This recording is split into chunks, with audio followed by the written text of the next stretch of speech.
अस्सलामुअलैकुम viewers, welcome back to my YouTube channel daily tips with Asma. आज की इस वीडियो में हम आपको बताएंगे फ़सही नाम के बारे में अनोखी और दिलचस्प मालूमात। फ़सही नाम का शुमार लड़कों के नामों में होता है। फ़सही एक इस्लामी नाम है।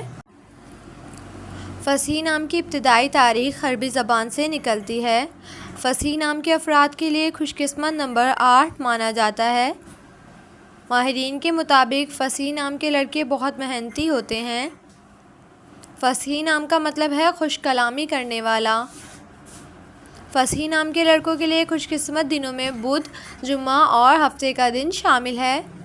फ़सही नाम के अफराद के लिए मुआफ़िक रंगों में पीला, नीला और सफ़ेद रंग शामिल है।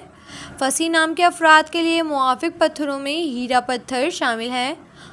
खुशकिस्मती वाली धातों में हिंसों के हिसाब से चांदी और तांबा शामिल हैं। सो फ्रेंड्स, अगर आप अपने नाम का मतलब जानना चाहते हैं तो कमेंट बॉक्स में अपना नाम लिखें। इंशाअल्लाह हम आपके नाम की वीडियो ज़रूर बनाएंगे। Thanks for watching. अल्लाह हाफिज़।